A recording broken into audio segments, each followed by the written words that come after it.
Praise the Lord. கர்த்தருடைய பரிசுத்த நாமத்திற்கு மகிமை உண்டாகட்டும். எனக்கு அன்பான தேவ ஜனங்களுக்கு உலக இரட்சகராம் இயேசுவின் நாமத்தில் என் அன்பின் வாழ்த்துக்களை உங்களுக்கு நான் தெரிவிக்கிறேன்.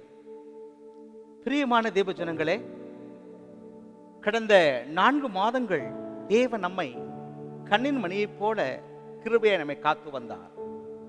எத்தனை இன்னல்கள், போராட்டங்கள் நம்முடைய வாழ்க்கையிலே கடந்து போனது. ஆனாலும் தேவன் நம்மை நிர்மூலமாகாமல் நம்மை காத்து கொண்டார். அது அப்படி சுத்த கிருபை மாத்திரமே. பிரியமான தேவ ஜனங்களே, இந்த 5 மாதத்திற்குள் தேவன் நம்மை பிரவேசிக்க கிருபை செய்திருக்கிறார். இந்த நாட்களிலே தேவன் நமக்கு கொடுத்த வாக்குத்தத்தத்தை நாம் தியானித்து நாம் கடந்து செல்லலாம். கர்த்தர் நம்மை ஆசீர்வதிப்பாராக. சங்கீதங்களின் புஸ்தகத்திலே 84ஆம் அதிகாரம் 11ஆம் வசனம் சொல்வதை நாம் கவனிக்கலாம்.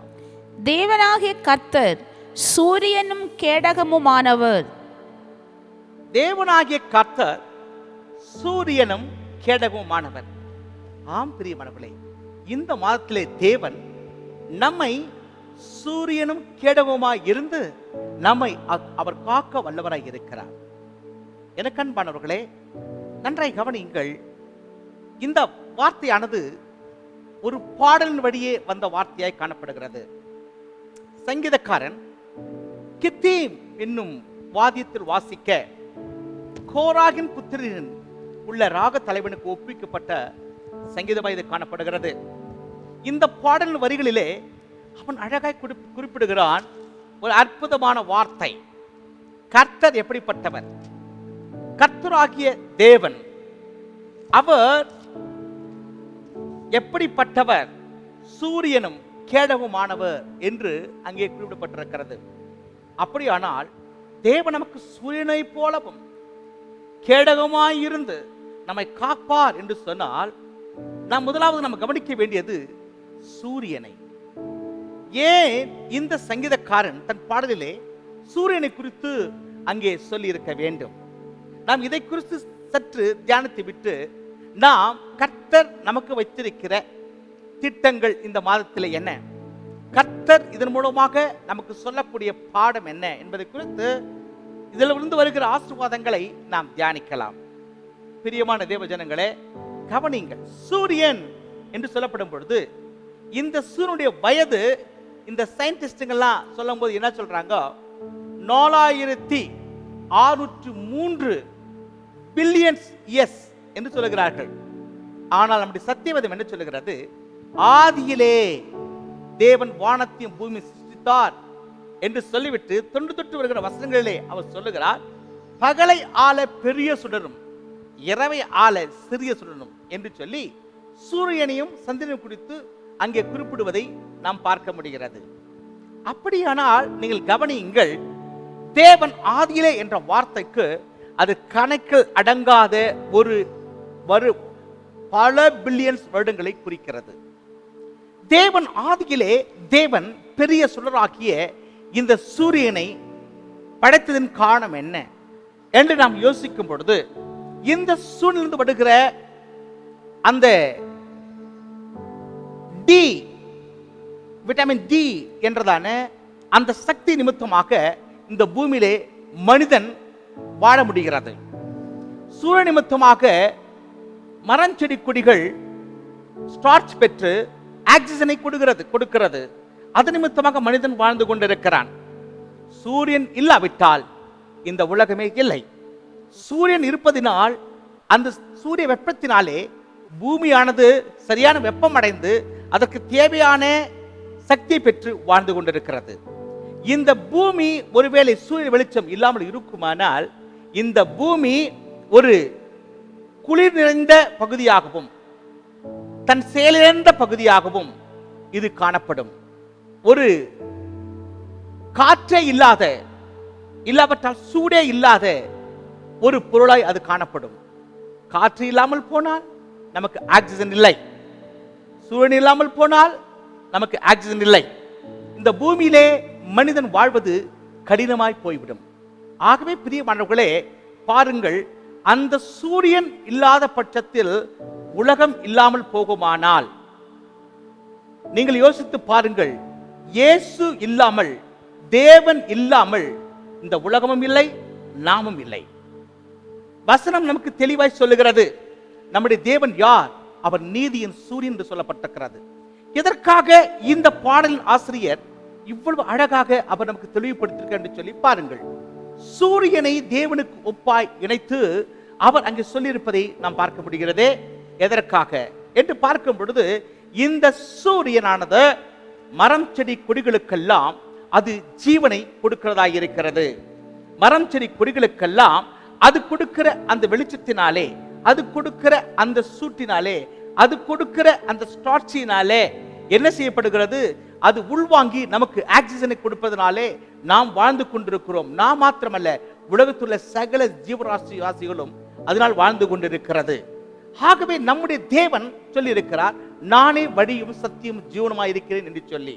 அப்படியானால் நீதியின் சூரியனாகிய நம்முடைய தேவன் நமக்கு அவர் ஜீவனாய் இருக்கிறார்.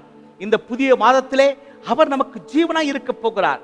இந்த 5ஆம் மாதம் அவர் நீதியின் சூரியனாய் நமக்கு இருந்து அவர் ஜீவனை கொடுக்கிறவராய் நம்முடைய வாழ்க்கையிலே அவர் காணப்பட போகிறார். பிரியமானவர்களே, அது மாத்திரமல்ல, நீங்கள் நன்றாக கவனித்து பாருங்கள். இந்த சூரியனை நாம் கண்கூடாக பார்க்க முடியாது, நாம் நேரடியாக பார்க்க முடியாது. இந்த உலகத்தில் எந்த ஜீவராசிகளும் நேரடியாக சூரியனை பார்க்க முடியாது. என்று சொன்னால் அந்த காந்திக்கு இணையான பார்வை நம்மிடத்திலே யாருக்கும் கிடையாது. ஆனால் உலகத்திலே ஒரே ஒரு பறவை மாத்திரம் அந்த சூரியனை நேரடியாக தன் சொந்த கண்களாலே பார்க்க முடியும். எந்த பறவை என்று சொன்னால் அதுதான் கழுகு என்று சொல்லப்படுகிறது. இந்த கழுகுடைய பார்வையானது மிகவும் துல்லியமானது. மனிதனுடைய பார்வைக்கும், மனிதனுடைய கண்ணின் பார்வையின் கூர்மைக்கும், கழுகின் கண்ணின் பார்வையின் கூர்மைக்கும் மிக வித்தியாசம் இருக்கிறது. 4-5 மடங்கு மனிதனுடைய பார்வைக்கும் கழுகின் பார்வைக்கும் வித்தியாசம் இருக்கிறது. அவ்வளவு மிகவும் குறிப்பாய் பார்க்கக்கூடிய, மிகவும் துல்லியமாய் பார்க்கக்கூடிய பார்வை கொண்டது. இந்த கண்கள் சூரியனை அது நேரடியாய் பார்க்க முடியும். பிரியமானவர்களே, கவனிங்கள். நம்மை பார்த்து கர்த்தர் சொல்லுகிறார், உன் வயது வாழ வயது போல் ஆகி என்று வசனம் சொல்லுகிறது. அப்ப நம்முடைய வயது வாழ வயது போல் ஆகி என்று சொல்லப்படும் பொழுது நம்முடைய நோக்கமும் நம்முடைய கண்களின் பார்வையும் என்ன மாற வேண்டும்? வாழ வயதாய் மாற வேண்டும். அதே நேரத்தில் நம்முடைய பார்வையின் கூர்மையும் கூட வாழ வயதாய் மாற வேண்டும். அப்படியானால் பாருங்கள், சூரியன் இத்தனை 4603 வருடங்கள் அதற்கு வயது என்று சொல்லி விஞ்ஞானிகள் குறிப்பிடப்படும் பொழுது, இன்றும் கூட அந்த சூரியன் படைத்த போது எப்படி இருந்ததோ அப்படியே இப்பொழுதும் கூட அது இருக்கிறது. ஆகவே நாமும் கூட கர்த்தருடைய வழியிலே, கர்த்தருடைய பாதையிலே நாம் கடந்து செல்லும் பொழுது நம்முடைய வாழ்க்கையிலும் கூட நாம் எப்பொழுதுமே இளமையாகவும் நிரந்தரமாகவும் உறுதியாகவும் நம்முடைய வாழ்க்கையிலே கர்த்தரை பின்பற்ற நாம் முயற்சி செய்ய வேண்டும். பிரியமானவர்களே, எனக்கு அன்பான தேவ ஜனங்களே, நன்றாய் கவனியுங்கள். நாம் இங்கே முக்கியமாக கவனிக்க வேண்டிய ஒரு காரியம் இருக்கிறது. என்னவென்று சொன்னால், கர்த்தர் நம்மை பார்த்து சொன்னார். ஏசாயா புத்தகத்திலே 60ஆம் அதிகாரம் 1ஆம் வசனம் இப்படியே சொல்வதை நாம் வாசிக்க கவனிக்கலாம்.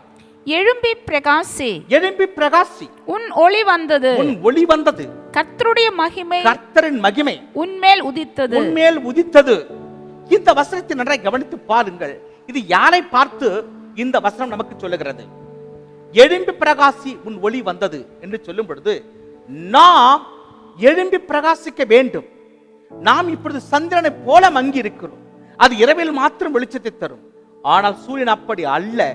அவை பகலிலே வெளிச்சம் தந்து இரவிலும் சந்திரனுக்கு தன் வெளிச்சத்தை பிரதிபலித்து அந்த வெளிச்சத்தின் மூலமாக சந்திரன் அந்த வெளிச்சத்தை பெற்று நமக்கு பிரதிபலிக்கிறது. அப்படியானால் நன்றாய் கவனியுங்கள். சூரியன் நிலத்திலிருந்து ஒளியை பெற்று சந்திரன் பூமிக்கு பிரதிபலிக்கிறது. அது எப்படி பிரதிபலிக்கிறது? சூரியனிடத்தில் இருந்து பிரதிபலிக்கிறது. தானாக அது அதால் பிரதிபலிக்க முடியாது, தானால் வெளிச்சம் தர முடியாது. ஆனால் சூரியன் மாத்திரமே தன் வெளிச்சத்தை தன்னகத்தை கொண்டு முழு யூனிவர்ஸ், முழு உலகத்தையும் அது வெளிச்சமாக்கி கொண்டிருக்கிறது. அதே போல இயேசு கிறிஸ்து இந்த பூமியிலே அவர் வந்து சொன்னார், நானே இந்த உலகிற்கு ஒளியாய் இருக்கிறேன் என்று சொன்னார். என்னிலே இருக்கிறவன் அவன் இருளிலே வாடாமல் அவன் வெளிச்சத்தை கண்டடைந்திருக்கிறான் என்று சொல்லி வேதம் சொல்லுகிறது. ஆகவே பிரியமான ஜனங்களே, நம்முடைய தேவன் யார்? அவர் வெளிச்சமானவர், அவர் நீதியின் சூரியன். ஆகவே நாம் என்ன செய்ய வேண்டும்?